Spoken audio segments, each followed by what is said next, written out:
Well, it's time for the show. We're live! Hello! Hello. How's Hi. everyone doing? Fine. How are you? I'm okay. I'm just gonna get this closer to my mouth. Oh, We're gonna start doing are we doing this. ASMR this weekend? This week? Yeah. This Oh, whole it's a show's new show. ASMR. Oh, I didn't know that's how we were going. So Yeah, this is what we're doing today. Hold on.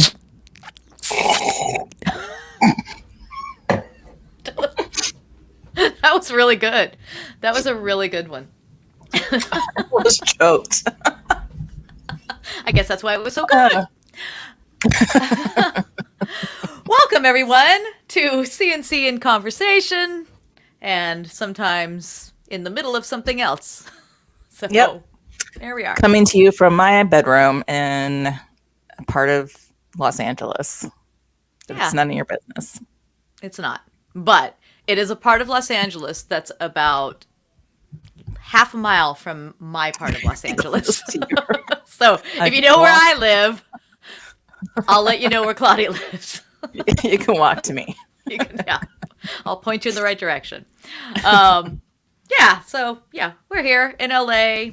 Everything's better now here. It's all fine. Everything's all back fine. to normal. Everything's, there's no more pandemic. It's all fine. Yep. Things That's why are good. I just hang out in my room. Yep. Okay. Hey, gang. Hey, Richard Malmos. Hello, Joey Hello, Ancona. everyone. The birthday boy. He was the birthday boy this week. Oh. And my cousin, Lupita. Hello, Lupita. Thank you for watching. She's watching from Mexico. We were talking about Mexico just a little bit ago. Talking about this. Hold on. Oh, we gotta save it for our guest. Yes. So, Lupita, if you're gonna keep watching, our guest will be on, and we will discuss Mexico again. But how lovely. So we're how like global week? Now. I just realized we're international. Yeah, international. It's an international show. Thank you to my cousin. If I could get like my friend in England to watch and another one in Germany, then we'd really be international. Yes, that's true. That's true. How was my weekend? Canadians yet? No, I was saying week, but week. Oh. Never mind. It's the Texas stuff. It's every week. We try to be positive, but my family's in Texas, and as everybody knows, and we were just our guest will come on. And we probably will talk about that as well a little bit. But it's a shit show there right now. Luckily, it started to warm up today, and luckily, ERCOT got their shit together today. So the grid's back on, gang. Yay! And only several people died, and no one has water, and the water thing is really scary because it's going to take a very long time to get the water back, from what I'm hearing. And then a lot of counties at one point were on a boil water notice, right? But you need power. You have to if you have water, you need power to boil it. Well, yeah, if you have electric stoves and such, yes, for sure. It's terrible. So our hearts go out to Texas. Thinking of you. We have lots of friends in Texas. I'm so sorry. Yeah, family. We have lots of connections. Yeah, lots of people. So we are sorry thinking that of you. You guys have Ted Cruz and Greg Abbott and John Cornyn and Dan Crenshaw. I mean, like the people that are leading the state of Texas are pieces of shit. The audience can't see this right now, but our guest is down below us, flipping them off. So, yay! And sorry, I mean, you guys are all just, They don't believe in climate change. They decide to book it to Mexico. Yeah. Well, I guess that's a little uncomfortable. Got us started on the Mexico thing. Yeah. So anyways. So maybe Lupita, can you mention this to somebody in charge in Mexico that don't allow Ted Cruz and his family there again, please. Don't let him go banned. to Cancun. He should be banned. Just in solidarity. Cancun setting anyways. Oh, do you think he wears the Euro Speedo? I'm guessing he does. I'm guessing he's a Euro Speedo kind of guy. By the way, today on Twitter, Pablo Escobar was trending because of the comparisons of how much they look alike, Ted Cruz and Pablo Escobar. It was amazing. Well, that's kind of rude to Pablo Escobar, don't you think? I know. I'm so sorry, Mr. Escobar. I think you're a much better man than Ted Cruz, actually. Yeah, that says a lot, doesn't it? Yeah. Anyway. How was your week? It's Friday. My week has been very busy. It's been very busy. Yeah. It seems weird to say that in these times when we're, at home, but I haven't had a lot of time for anything except for the things I really, really have to do. So, so this is a nice break, actually. That's what I'm getting at. Is that it's nice to actually just sit down for a little bit and talk to people and not be making a bunch of phone calls and following up on some emails and rearranging things. And so it's just been too much. So, sleep is a thing again, although thank God for gummies because they help a lot. I don't know where. I honestly, at this point, don't know where I'd be. I mean, I'd be like popping like actual, sleep medicine. I'd have to go on Ambien or something if it weren't for those. Although I hate Ambien. Oh, I'm afraid of the Ambien. I was on Ambien for a while years ago, and it's not a good thing. It's a weird thing. I found myself on Ambien. As I took it, and I think we've talked about this before, as like I was on it maybe a month. As the time continued, I would find myself during the day getting more and more aggravated.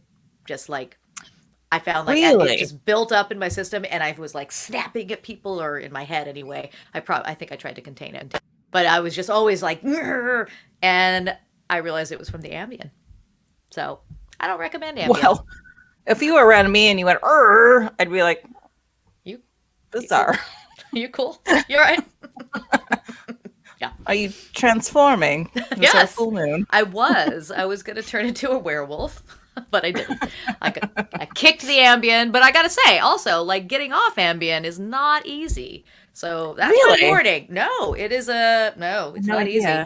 You really I just stopped taking it, but it's not easy because you start to build. It's not only that you build up,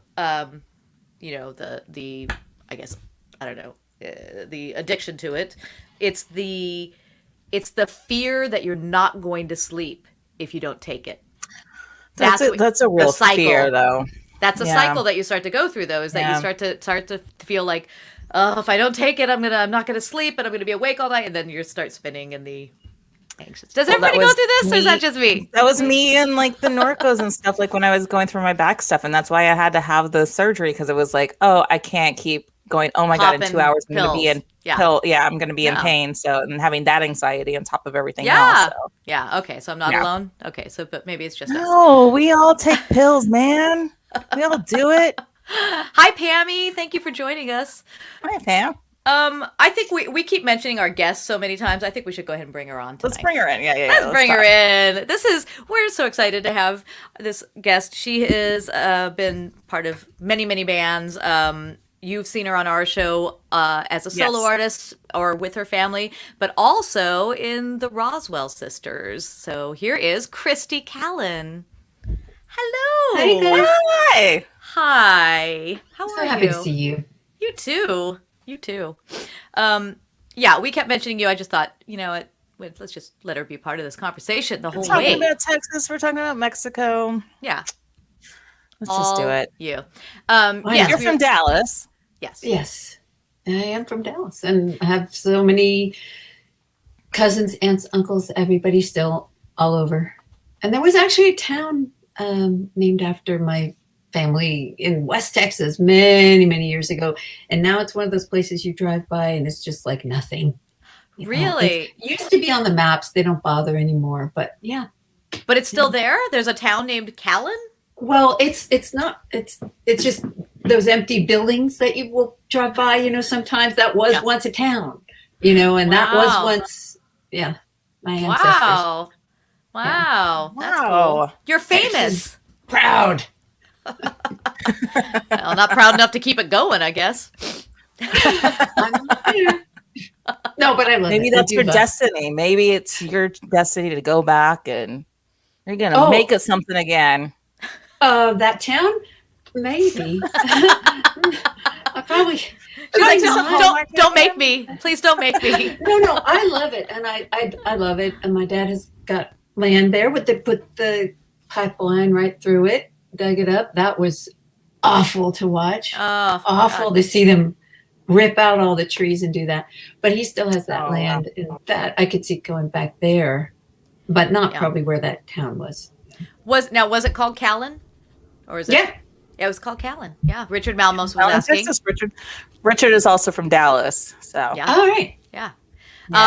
Who's this? Riddle me this. Hello. Her accent just came through when she said maybe. It's still there. If I get back with my cousins, it comes right out. Isn't that funny how that happens? Yeah, like it takes no time at all to pick up an accent. It's very funny. Or I'll do the voice recognition on the phone. Like I'll be and it'll like phonetically spell out what I've said, and I was like, oh, do I sound like that? Like there's that Texas. Yeah. We were talking about Mexico earlier because my cousin is watching us from Mexico. We were talking about the fact that you can lease land down there if you are not a citizen. You have some family that has some property down there, right? Yes, aunt, uncle, cousin, my dad. Yeah. And they're in Puerto Vallarta?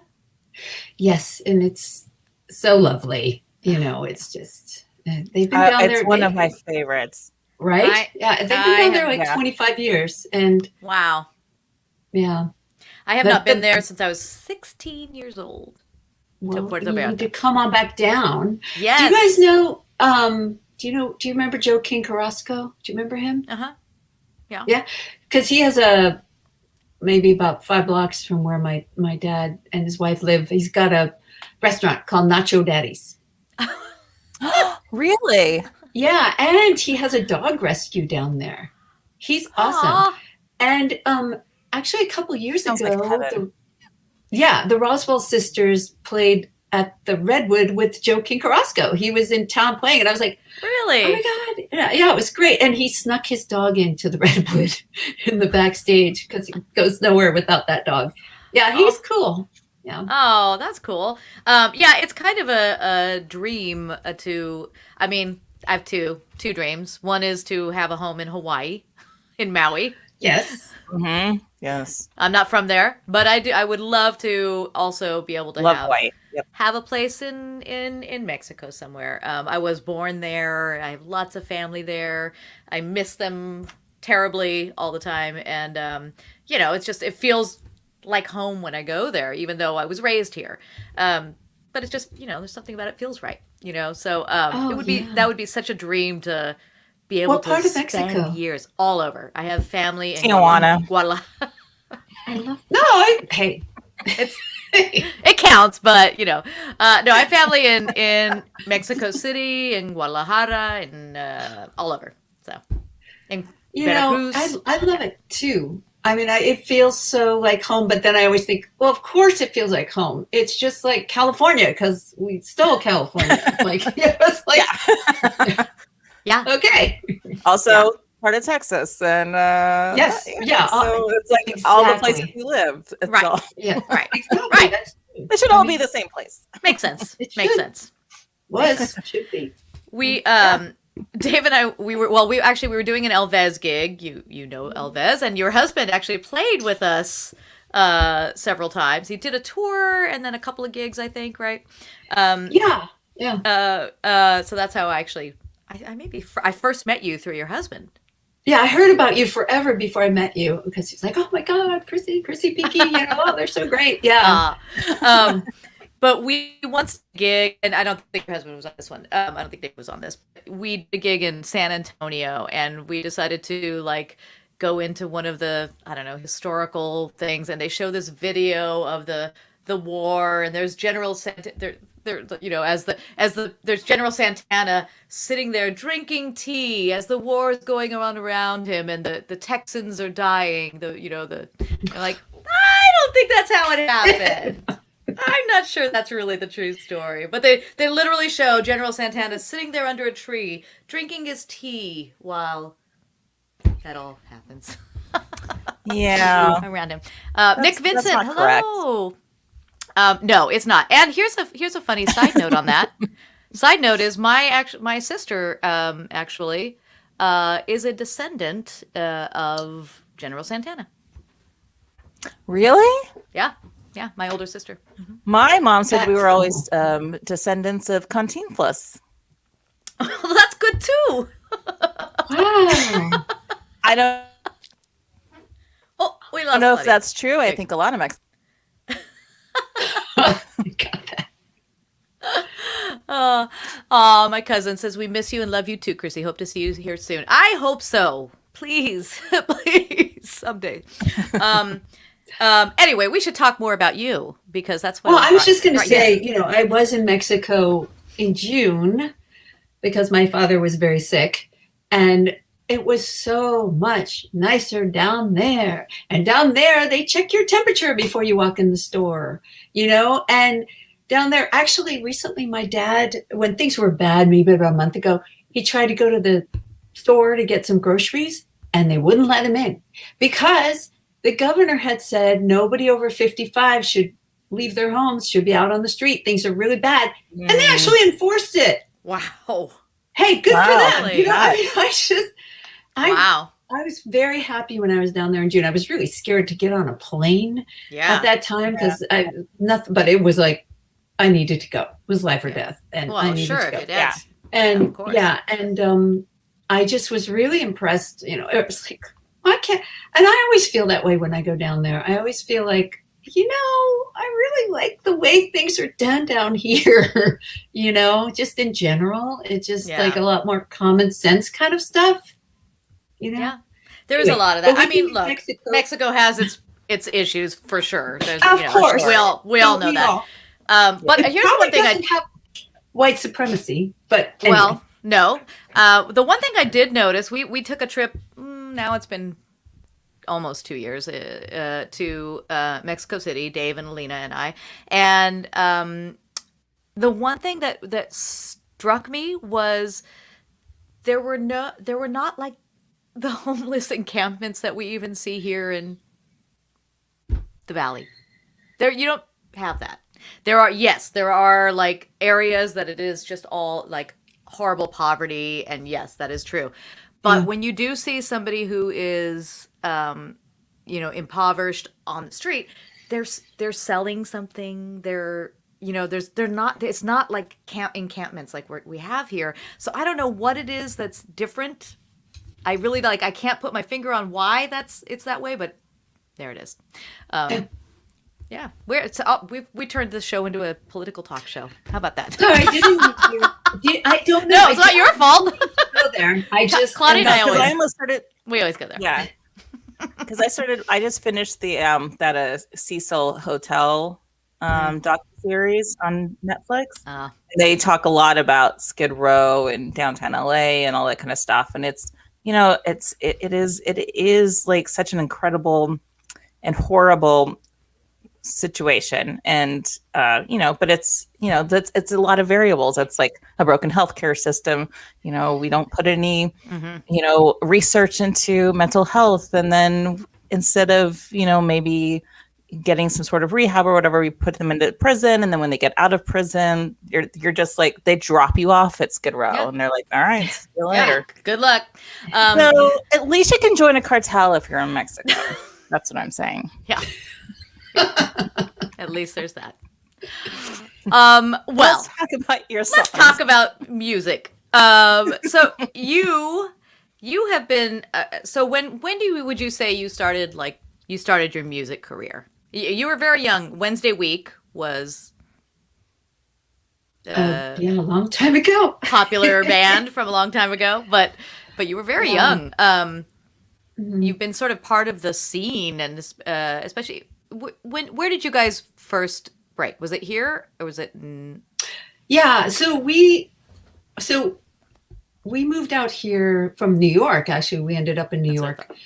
And we were pretty unhappy about that, to be moved out here, during our sort of high school years. We were in an amazing school. Actually, who was in our school in New York in my sister's class was Elena Kagan. We were at an amazing school. Wow. And then we came out here and it was just like, where are we? Because, in New York, you could take the subway everywhere, do whatever you want. And then, here we couldn't drive. And it was just like, what is this place? And people are looking at me, telling me, you need a tan. And I'm thinking, what is it, and I'm sorry. Yeah. But everybody. And a boob job. Sorry. Yeah. And we moved into the Valley too. And we'd come from the Lower East Side of New York, like public housing. Then we came to the Valley and I'm like, everybody's white here. And it's weird, it was weird. Maybe then. Maybe then. Yeah, then it was. So anyway, we were pissed off. So we started, figured out how to go see bands play. And we started going to see all the punk rock, that was happening. And so that was exciting to us. My sister got her driver's license and we started going to shows. And then that made us want to be in a band, and so that's how it started. My sister and I started a band because we used to go see way early on. We'd go see the Zeros. Oh, we were like, oh my God, Robert Lopez. They're so cool. Yes, we were huge Zeros fans. Oh, that's so cool. And the Plugs, the Plugs. Yeah. That band. Yeah. And that was great because the drummer in that band, I remember him coming up to me at a show because we were always there right in the front, just like watching, and my sister and I, and he was like, how old are you? And I was like, 15. And he's like, I'm just about to turn 16. I'm like, shut up. No, you're not. But he was. Really? And that was really cool, like to see somebody like our age playing. You know? And so it was really encouraging. And so we thought, well, we can do this. So we started. Well, that's what Robert Lopez was saying too, is he was underage when he started in all those bands too. And, it was, but it was such it was comforting, it was comforting to be around all these people, these like-minded people, and be able to do this, have this creative outlet, and when you're then going back and going home and going to school, and you have to deal with high school, and it's all the politics of high school and all of that, and then you get this escape on the weekends or whatever it was, Yeah, it was really nice because we really did not fit in at all, and we were just like pretty miserable. So to go see just punk rock, and my mom was so cool. We had a fake ID. I had a fake ID from 15 on. She didn't care, Really? And whatever time we came home, she's like, if you're dead now, you'll be dead in the morning. It's fine. God, it was so great. Although I have to say, one time there was an article in the paper. We'd been going out for a year or more or something. And there was a scary article about punk rock and how dangerous it was. And it was bad. I'm like, Mom, it's not like that. She's like, I don't know if you should be going. So we're like, come to a show with us and you'll see. So we took her to see the Plugs because those were, my favorite band and our friends and stuff. And the Last happened to be opening. I'd never seen them before. And which is the band that my husband was in. I'd never seen them before. And she saw them and she was like, well, these are nice boys and they seem just like you. And I was like, okay, well, this is the band, though, I want you to see. It's the Plugs. And they, of course, brought her orange juice and were like, Miss Callan, your girls are safe.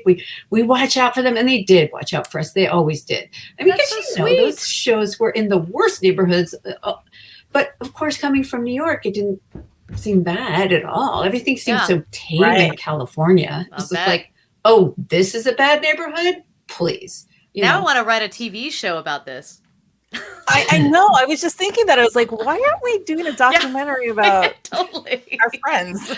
You know what? One time this guy, this is terrible. He came up and he said, I should make a documentary about your band, about you and your sister and your band. I was like, why? Why would you do that?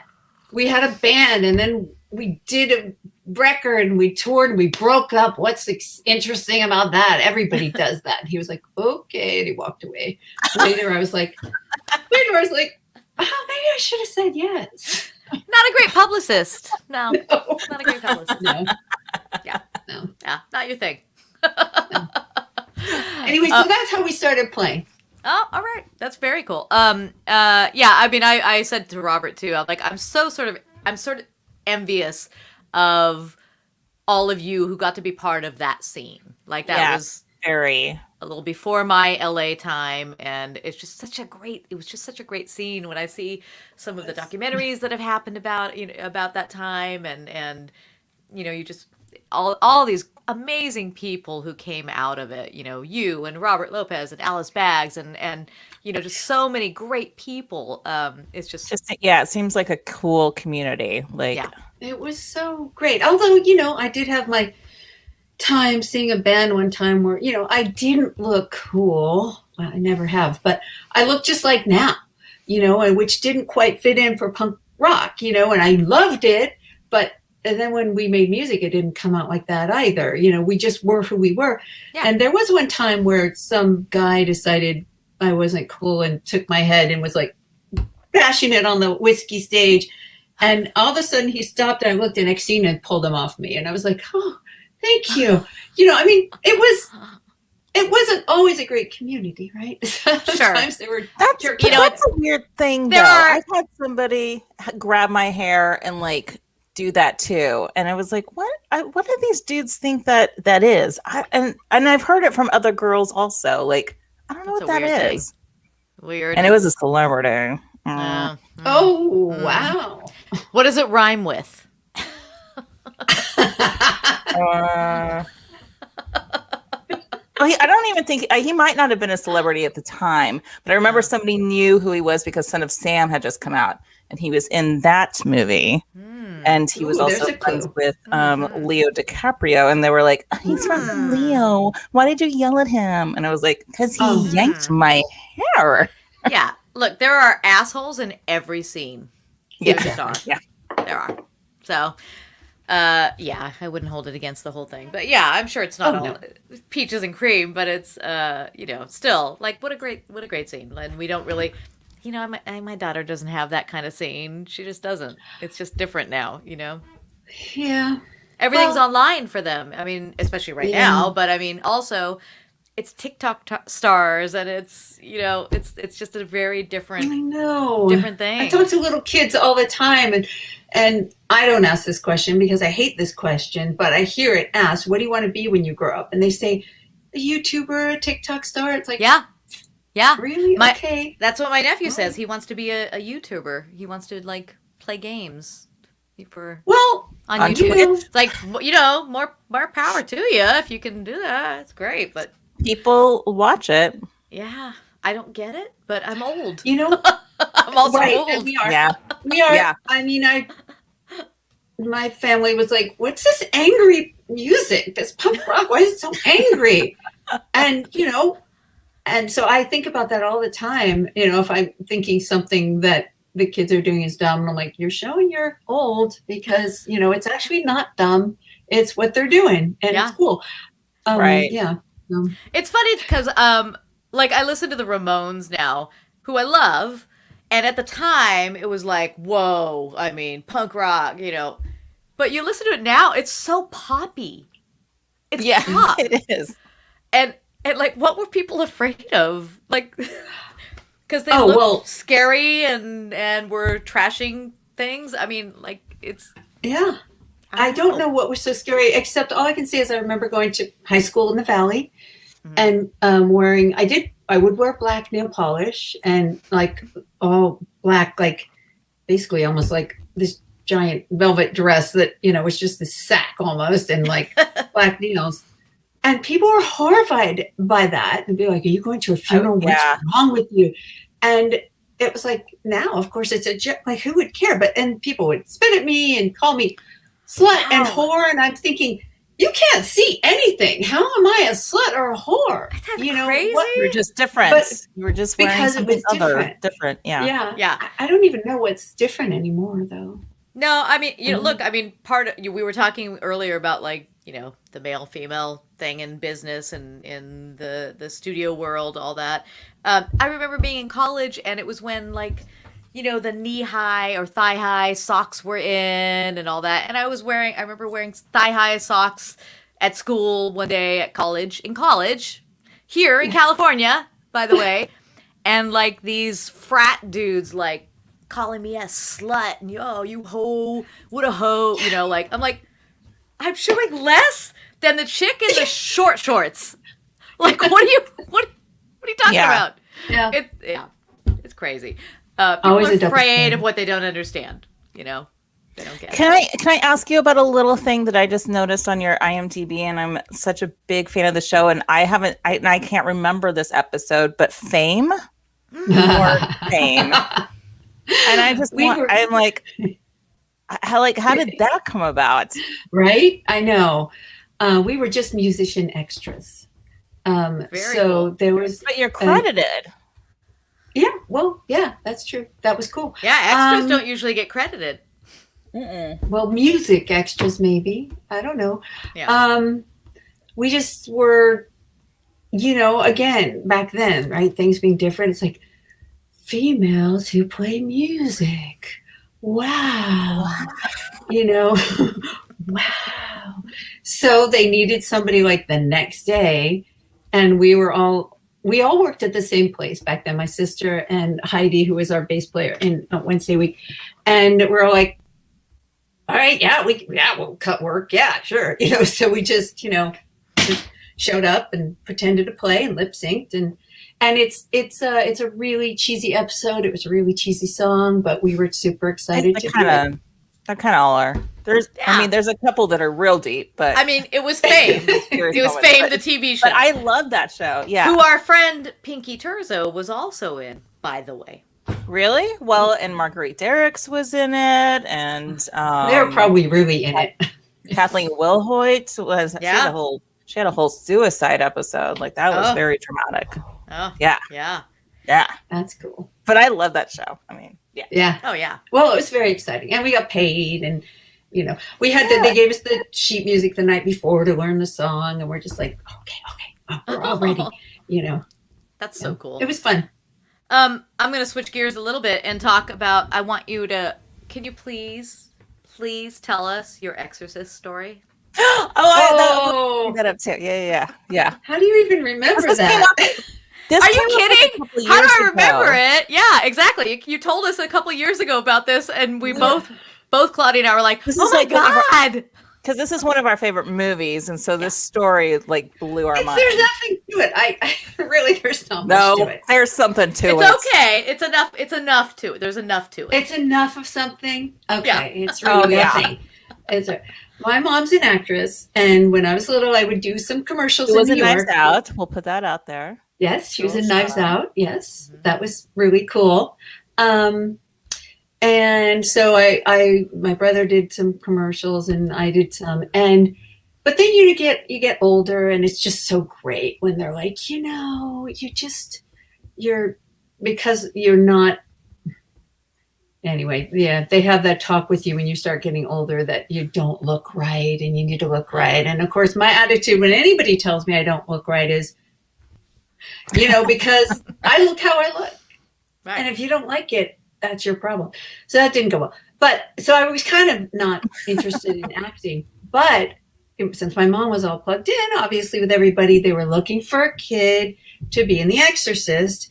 And they were having trouble finding young kids. They wanted to go younger, I guess, than Linda Blair was, but no, thankfully people were like, no, we're not going to put our daughter through this, and so, but they asked my mom, and I was like, well, what does it involve? Because I was kind of soured on, acting at that point, and people telling me I didn't look right and stuff. And she said, well, you'd have to go to California, and you have to be out of school. You have to be away from your friends, and to do this movie, and they know you, and you could probably do it if you want to do it. And I was just like, nah, I don't want to do that. So I tell you, there's nothing to the story. I was just like, no thank you. No, thank you. And you know what? Come on. Right choice. The right choice. I think that would be she was great, but you were great. actually up for that role. You were actually like, yeah, but I mean, yeah, that's it's an but iconic movie. Yeah, I met the people. I talked to them, and I was like, they didn't tell me I didn't look right. They were just desperate for anyone at that point. And then they had to go older. But it was an iconic movie. Yes, it would have been a different experience for sure. Wow, that's so cool. Not a regret. No. I mean, yeah. Apparently, Linda was a little fucked up after it. So you maybe dodged a bullet. Yeah. Maybe dodged a bullet. But now she rescues pit bulls, so she's all good. Does she? I don't know that. I haven't kept up on Linda Blair. Well, good for her. I love that. And then I know you've had many other bands and all that, but tell me how the Roswells started. I love Roswell speaks to me, that those 3-part harmonies and that kind of music. Most beautiful.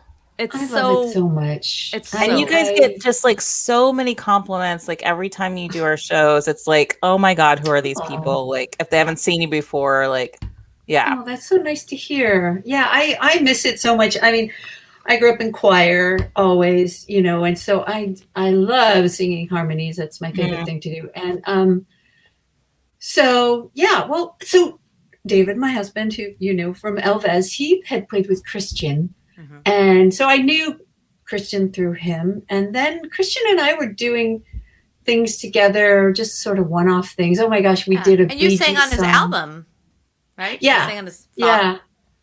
Yeah, Fop. Yeah. And we would do stuff, and we would do, I'd sing at a show. Oh, we did a thing with Vaginal Davis at her, what was that thing she used to do? Old timey music. We would do stuff together. Yeah. And so we did the. I just thought of this awkward story with Lisa. I just have to tell the story because I think it's really funny. Please. David also knew Lisa from playing with Lisa, and I was at this party one time at Danny Magoo's house. You know Danny Magoo? I know the name. I don't know if I know. Candy Pants with Lisa. Oh, okay. But anyway, Lisa Genio, by the way, we're talking about Lisa Genio.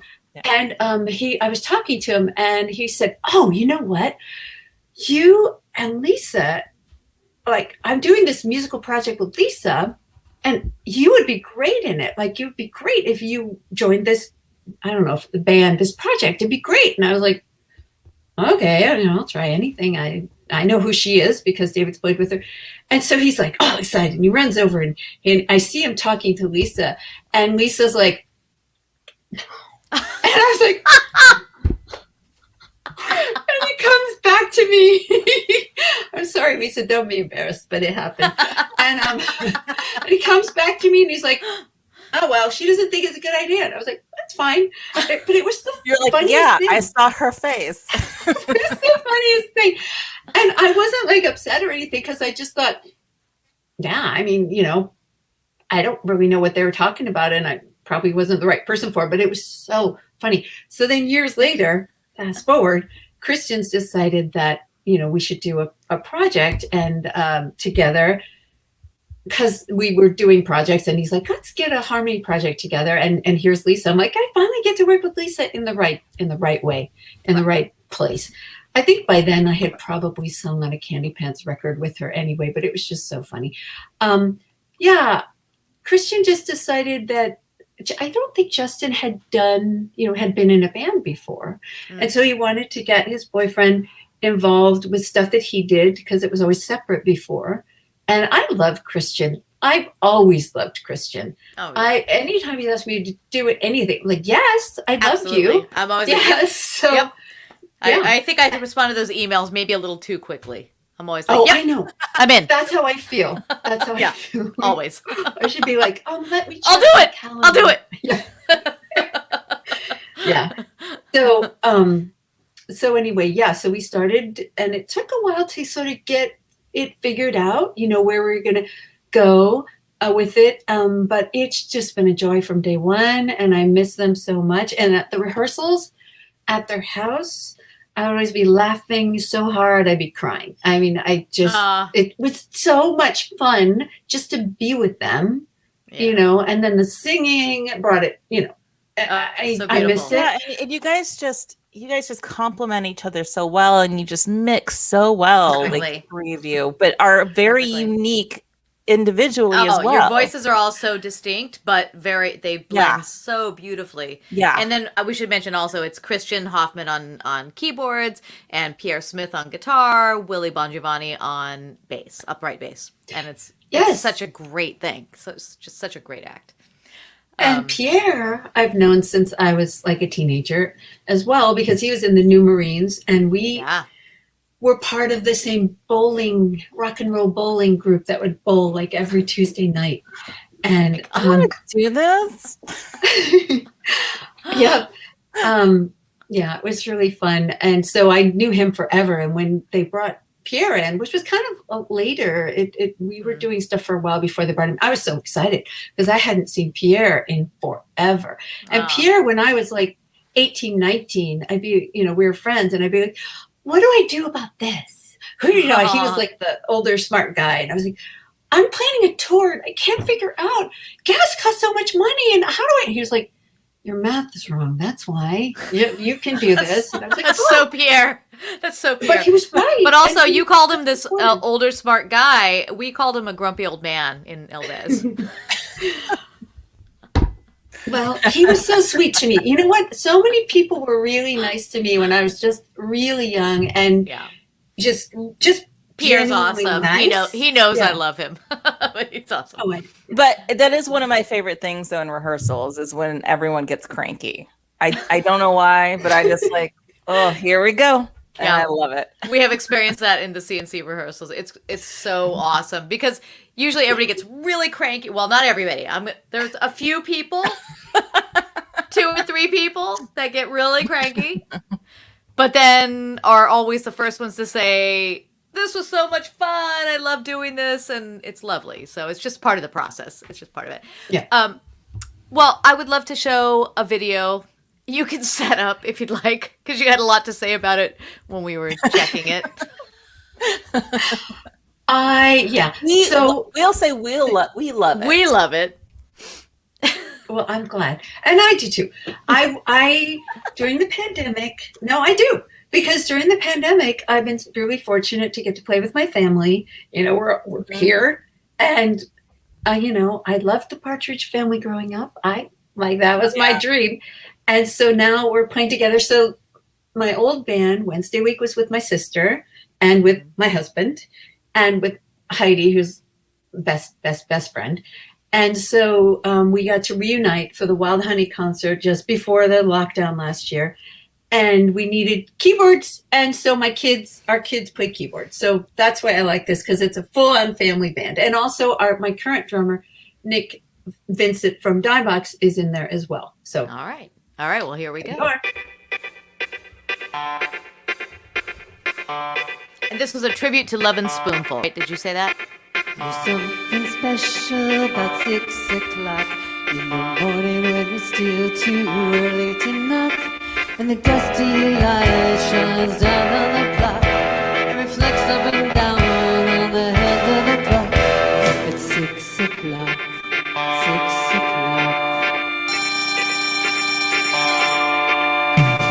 A few hours ago, she was standing here, just watching the stars in our eyes and the lights as the tides disappear.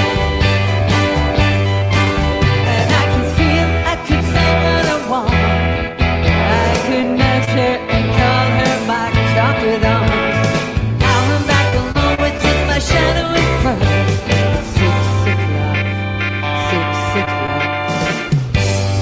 Old man found the trying to sleep was the land. Just watching my eyelids, knowing my brain bit the night not to pass. I got up and got scuffling around, but somehow it just wasn't the same happy town. Felt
We lost Chrissy. She was bitching. Oh, we lost That was Crissy. enough She was anyway. like, I'm done.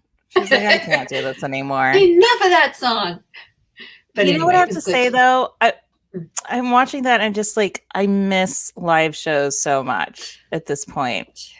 I know. Look at all those people on stage. I know, it just looks glorious. It just looks like, oh my God. And then shots of your kid and oh God, I just miss I love it. seeing my kids up there and my sister and my husband and my best friend. It was just, and Nick Vincent who says big fun. Yes, you were there too. Yeah. I am. I'm so sorry. That cut out. Right? Yeah. Something happened Totally with fine. on We my saw end. enough. Yeah. You got the idea. Yeah. Sorry that cut out. I don't know what happened, but yes, big fun. That was It's awesome. going to take a while to get back out in the world. It is. That's the thing I keep thinking about is live performances. I think what we do, yeah. Mm-hmm. I love your shows so much. You guys always just bowl me over with everything you do and all the stuff you write. Oh my God. I was like zombie last year. I'm just like Claudia sitting there trying to sing and trying not to cry. I just, you guys. Thank you. I love what you Thank do. you. I love Thank everything you. you do. You know, I really do. It's true. I miss the Steve Allen Theater. That was so much Yeah, fun. I know. But it was great at the bootleg. God knows what's going to be left when we get back out there. But you know what? It'll be new. We'll have a new beginning, and we'll do new, great, fun things. We'll do it again. We'll have a lot of material to draw from. Yes, we will. We will. Be a lot of stuff. I can't wait to see you guys though sing and dance and do everything again. I'm such a feeling big is very fan. mutual, very mutual. So it'll hopefully happen sooner than later, but you know, at least as long as we're all there when it's time to do it again, I'll be happy. Right. Yeah. So yeah, sorry your clip cut out. I don't know, something happened weird with my computer, but we're here. It's fine. Thank you so much, Kristi, for joining us. It was just so fun to be able to find out your history and talk to you. Yeah. As we always say, we never get to talk to everybody, so it's really Thanks for having me. Nice. I miss you guys. Absolutely miss you too. I miss you guys too. Yeah. We will we'll see people on Monday morning at 8:30. We have our morning show. If you have not subscribed to us yet on YouTube, why? And thank you to those who have. So, Yes. you know, like I just got my little, thing in the email and it's, gives me all my analytics and I'm like, oh yeah, look at that. It's building. So thank you guys. It means a lot. We do notice and it means a lot. Tell a friend. Thank you all to our viewers tonight. We had Nick Vincent, Pammy, Richard Malmos, Lupita, Riddle Me This. We had Joey Ancona, and thank you all for watching. We love y'all, and thank you, Kristi. We will see you soon. All right. Just keep smiling while it ends.